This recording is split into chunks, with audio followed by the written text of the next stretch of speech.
Türkmenistanda azık haritleri ýene-de gymmatlady. Azatlyk radiosynyň habarçylarynyň maglumatlaryna görä haritlaryň bahasynyň ýokurlanmagy hususanda paýtagtyň bazarlarynda esle duýulýar. Gymmatlan haritlaryň arasynda et we gök önümler bar. Aşgabatyň teki bazarynda we Gülistan bazarynda sünkül etiň bahasy 80 manada ýetdi, çylky et 100 manatdan bahalanýar diýip paýtagtda habarçymyz 9 aprelde aýtdy. Kilogramy 80 manatdan satylýany sünkül et, sygyr etiniň çylkasy 1 kilogramy 100 manada çenli ýokurlandy diýip Aşgabatyň bazarlaryndaky bahalary öwrenen habarçymyz bellýär. Etin şu günkü bahalary bu önümün bir ayda adından 15% gymmatlandygyny görkezýär. 100 manat Merkezi Bankyň kursy boýunça 28,5 Amerikan dollaryna barabar. Azatlyk bilen söhbetdeş bolan satyjylar we telekeçiler bazarlarda satylýan haritlaryň bahalaryny üýtgebsiz saklamak boýunça resmi görkezmäniň bardygyny aýdýarlar. Emma olar şeýle-de bolsa görkezilen narhlary saklamagyň iş ýüzünde mümkin däldigini belläp, meselem etiň satuw narhy diýilip görkezilýän bahasynyň telekeçileriň lomoy satyn alyan narhyndan arzan bolup çykýanlygyny gurrun berýärler. Türkmenistanyň Sowda we Dasara Aragatnaşygy ministriniň ýokurdan beren görkezmesi esasında bazar administrasiýasy satyjylara et we et önümleri bölüminde satylýan etiň 1 kilogramyny 65 manatdan gymmat satmagy gadagan edýän hem bolsa, satyjylar narhy ýokurlandyrmaly bolýarlar. Olar özleri 70 manatdan lomoy satyn alýan 20 malyň etini öz ýanyna 65 manatdan satyp bilmeýärler. Diýip paýtaktly bazar satyjysy gurrun berdi. Anonimlik şertinde söhbetdeş bolan telekeçiler bazar administrasiýalarynyň bizinki duýdurmak galanyny özüňiz jogap berersiňiz diýip satyjylara tapşyrýanlygyny belledi. Habarçymyzyň sözlerine görä şu sebäpden paýtagtyň bazarlarynda goşan narhlary görmek mümkin. Ýagny haridyň ýüzünde bir baha ýazylýar, emma şol bir harit has ýokary bahadan satylýar. Satyjylar bu ýagdaýdan çykalgy edip, meselem 20 malyň sünkli bölüklerinden 65 manatdan satylýandygy baradaky ýazgylary goýýarlar. Emma bu sünkli etiň ýanynda eti köpräk sünkli bölükler goýulýar. Emma ony so bahadan satyn alyp bolmaýar. Sol bahadan alyja sünkedürlenip bahanyň ýanynda goýulan et 80-85 manatdan hüdürlenýär. Diýip habarçymyz paýtagtyň bazarlaryndaky ýagdaýy suratlandyrdy. Etiň bahasy şu ýylyň başyndan bäri üýtgäp durýar. Ýanwar aýynda birden göterilen bahalar soň ýene-de aşaklap, etiň 1 kilogramynyň bahasy 65 manada ýetipdi. Remezan aýynyň öňü sirasynda sygyr eti ýene-de gymmatlap, etiň 1 kilogramy hiline görä 75 we 85 manat aralygynda satylypdy. Etiň narhyna degişli bu ýagdaýdan hem töwdegärler hem de alyjylar nägile bolýarlar. Hökümet ýokurdan görkezme berenni ony et öndürjüniň we satyjynyň ýagdaýy gyzyklandyrmaýar. Resmiler ýüze çykýan meseleleriň aňsat çözüldüni saýlap alýarlar. Ýagdaýy öwrenmän bazar satyjylaryndan etiň bahasyny arzan satmagy talap etmek bilen çäklenýärler. Diýip paýtaktly telekeç aýtdy. Satyjylaryň narhyna razy bolýan alyjylar tapylýar, razy bolmadyklar öwrülip gitmeli bolýar. Habarçymyz bazarlarda sowda edip bilýän hojalyklaryň barha adalýanlygyny bellýär. Elbetde gymmatlan bahadan elin mal etini satyn almagy gurby çatýan hojuluklar ören az. Paýtagtyň ilatynyň sany köp we bazardan sygyr etini satyn alýan guruply hojuluklar tapylýar. Emma mümkinçiligi bolmadyk hojuluklar örenken ilat köpçüligi doňdurulan towuk buduny satyn alyp oňýar. Diýip habarçymyz aýtdy. Şeýle-de Azatlyň paýtagtdaky habarçylarynyň sözlerine görä eti düýpden satyn alyp bilmeýän hojalyklar köp. Emma azygyň dürli görnüşleriniň şol sanda un önümleriniň we gök önümleriň gymmatlamagy ilatyň ýagdaýyny agyrlaşdyrýar. Has hor hojuluklar makaron vermişer we ýarmy bulamak edip emeli bolýarlar. Gök önümler hem häzir bazarda ören gymmat. Diýip habarçymyz Aşgabatyň bazarlarynda mewe we gök önümleriň soňky aýda 20% çemesi gymmatlandygyny belledi. Bazarlardaky şu günkü narhlara görä kartoşkanyň 1 kilogramy 10 manat bolup, bu resmi kursdan 8,8 Amerikan dollaryna barabar. Düýüp soğan 4,5 manat ýagny 1,3 Amerikan dollaryna, bir ýumurtka 1,5 manat ýagny 0,4 Amerikan dollaryna barabar. Türkmenistanda şu ýylyň başyndan bäri iň pes aýlyk resmi sanlara görä 1410 manada barabar we pensiýalaryň iň pes möçberini hasaplamaň binýatlyk ululugy 550 manat möçberde ketgitlendi. Emma aýlygy has uzypsyz we pensiýasy 300 manatdan geçmeýän raýatlar hem bar. Ýurtda işsizleriň sany barada resmi statistika çap edilmeýär.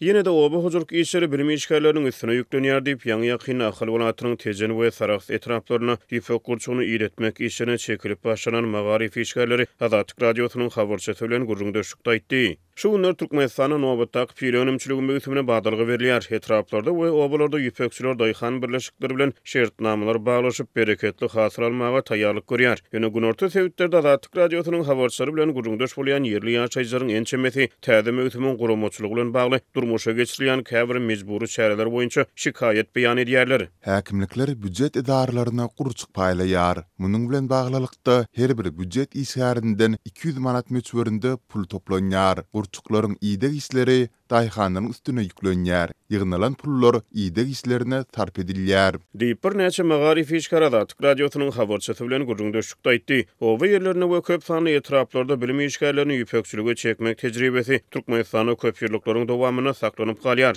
Ýöne habarçylarymyz bilen gurrundaş bolýan ahyrly ýaşaýjylaryň ençemeti soňky wagtlarda köp sanly hojalyklaryň maliýe kynçylyklary, şol sanly uly meçberlerdäki bergiler bilen ýüzbeýiz bolup goşmaça girdiji gazanmak maksady bilen öz islegleri boýunça ýüpek gurçuklarynyň ýygyk işine gatnaşýanlyklaryny aýdýarlar. Istisna olar öndürilen pilanyň her bir kilogramyna tölenýän tölegleriň meçberleriniň soňky ýyllarda gowulunyp başlanyny aýdýarlar. Öndürilen pilanyň her bir kilogramyna 25 manat möçberinde tölek tölemeklik wada berilýär. Ýüpek gurçugynyň her bir gramynda ortaça 2,5-3 kilogramy çelini pili almaklyk gözüňünde tutulýar. Her bir hojalygy 50-70 gram ağırlygynda gurçuk paýlanýar. Diýip daýhan aýdýar. Resmi habarlara görä daýhanlary ýüpek gurçugynyň tohumlary bilen üpjün etmek işlerine martyň soňky hepdelerine badalgy berildi. Ýokary derejeli oba huzurluk resmileri 7 aprelde geçirilen hökümet mejlisinde vilayetlerde ýüpek gurçuklaryny ýygyk işlerine girişlerini aýtdylar. Ahal welatynyň Azatlyk radiosynyň habarçysy bilen gurrundaş bolan ýüpekçiler daýhan birleşiklerinde her bir gram gurçuk tohumuna 80 manat meçberine tölegleriň wada berilýänini aýdýarlar. Şeýle bolanyna 50-70 gram agramnak ýüpek gurçugynyň tohumyny iýretmek üçin 4.000-5.600 manat aralygyna töleg wada berilýär. Oba huzurluk hünärmenlerine görä 1 gram ýüpek gurçugynyň tohumyny 300-500 çemeti gurçuk bolýar. Her bir gurçuk iň amatly şertlerde 2 grama çenli pil öndürip bilýär. Türkmenistan boýunça her ýylda takminan 2300 tonna çenli pili hasylyny öndürmek meýilleşdirilýär. Ahyrly ýüpekçiler welayetde gurçuk tohumlarynyň pudok edaralarynyň üstü bilen paýlanýanyny aýdýarlar. Olar daýhan birleşikleri bilen şertnama baglaşylyp alynan gurçuklaryň her bir gramyna 80 manat bilim edaralaryna paýlanyp berilen gurçuklaryň her bir gramyna 100 manat meçberine tölegleriň wada berilýänini aýdýar.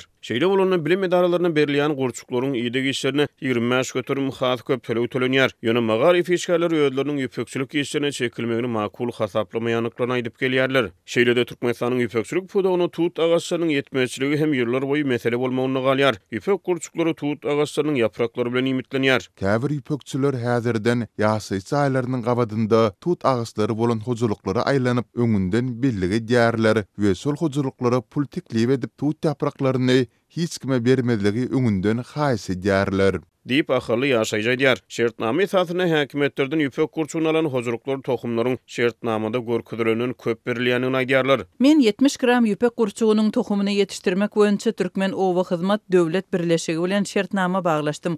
Maňa 70 gram gurçuga derek 90 gram gurçuk beripdirler. Diýip ahyrly daýhan aýdýar. Ýüpek gurçuklarynyň arasynda belki pile sara majaklary bolar. Şonuň üçin ätýaşdan 20-30 gram artyk berýäris. Diýip Azatlyk radiosynyň habarçysy Oba huzurluk edarasının işgärini sitirlýär. Käbir daýhanlar ýüpek gurçuklaryny özleriniň ýaşaýan jaýlarynyň otoglarynyň birine ösdürip ýetişdirýänliklerini aýdýarlar. Ýüpek gurçuklary amatly howa şertlerini talap edýär. Hünärmenler amatly otog temperaturasyny 24-25 gradus hökmüne kesgitleýärler. Howa sowuk ýa-da salkyn bolany Türkmenistan ýüpekçileriň arasyna gurçuk saklanýan jaýlarynyň içini ot ýakyp ýyladýan hojurluklar bolýar. Munyň bilen baglykda ýerli metbuata görä ýa-ni kinel evaporatyny ýüpekçileriň arasynda ýanygyny howpsuzlygynyň düzgünlerini berja etmek boýunça maslahatlar hem geçirilipdir. Ýurdun dürli sebäplerini öňkü ýyllarda mekteplerde hem ýüpek gurçuklarynyň ýetişdirilen halatlary bolupdy. Ahal welatynyň tejen we saraks etraplaryndan bolan daýhanlar öňkü ýyllaryň tejribelerine salgylanyp özleriniň ýaşaýyş jaýlaryna gurçuk ýetişdirenlerinden soňra pile möhüminiň ýygyny hem epesli watlap otoglardan ýakymsyz iýsin gelip durýanyny aýdýarlar. Käbir ýüpekçi owadaşlarymyz jaýlardaky ýakymsyz iýsi aradan aýyrmak üçin ýygyk işleri gutarandan soň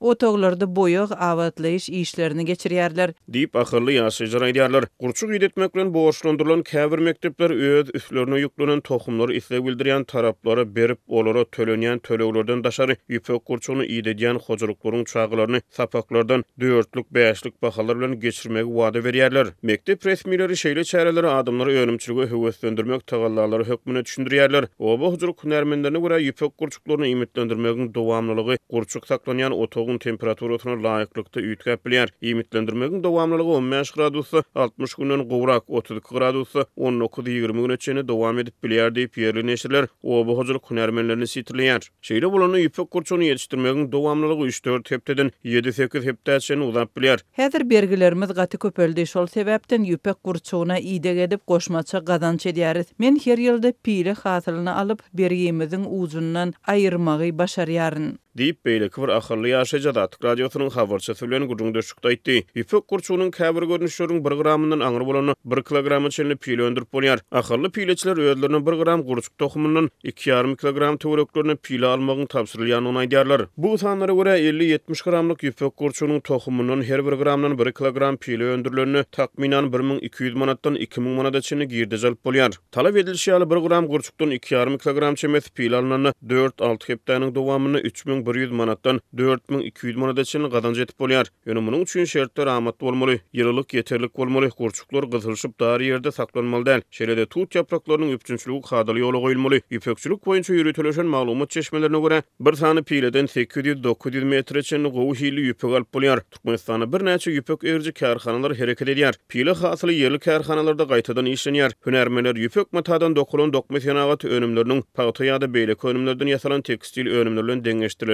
hiliniň ýokary bolýanyny aýdýarlar. Pile hasyly bahar pasynyň ahyrlaryna ýonalyp başlanýar. Azatyk radioda ýüpek gurçuklaryny ýyda geçirilen bagly meseleler boýunça ahal vilayet häkimliginden resmi tesbir alyp bilmeýär.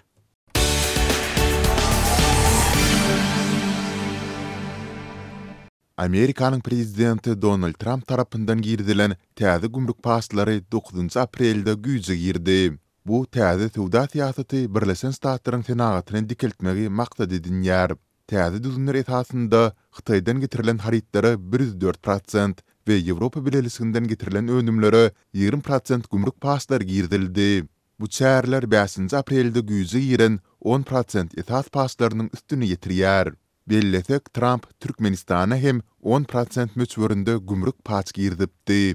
Aktamyň metod sekretary Karolina Levitt Trump'ın bu passlaryň ýa-da tüýsürilmegini ýa-da uzuldurmagyny gözüňde tutmaýandygyny aýtdy. Ol 8 aprelde passlaryň bellenen wagtynda güýje girjekdigini ma'lum etdi. Trump özüniň bu passlaryny hemisilik diýip häsiýetlendirse-de, täsir edilen ýurtlaryň wekilleriniň Washingtony iki taraply sowda şertnamalaryny ara alyp maslahatlaşmak üçin gelýändigini aýtdy. Ol, biz bilen şertnama baglaşmak isleýän köp ýurt bar diýip belledi we Xitaýyň hem lalasga gelmegine garaşandygyny aýtdy. Trump'ın administrasiýasy Günorta Koreýa we Ýaponiýa ýaly ýakyn ýurtlary we esasy sowda hyzmatdaşlary bilen gepleşikleri meýilleşdirdi. Seýle hem Italiýanyň premier ministri Giorgia Meloni'niň indik hepde Washingtona tapar etmegine garaşylýar. Ýewropa Komissiýasynyň prezidenti Ursula von der Leyen özar passlary azaltmagy teklip edip, emma garşy çäreleriň hem mümkindigini duýdurdy. Trump 2 aprelde bu passlary yglan edip, bugüni Amerikanyň azatlyk güni diýip adlandyrdy we munyň Amerikanyň senagatynyň täzeden doglan güni hökmünde ýatda galjakdygyny aýtdy. Ol Amerikanyň onlarca ýyllap dost we düşman tarapyndan sowdada adalatly çemelesmelere tezwar edilendigini aýdyp, bu ýagdaýyň uly sowda deňaramsyzlygyny döredendigini belledi. Täze passlaryň girdilmegi bilen dünýäniň durly künjeklerinde birja bazarlarynda paýnamalaryň bahasy pise gaçdy.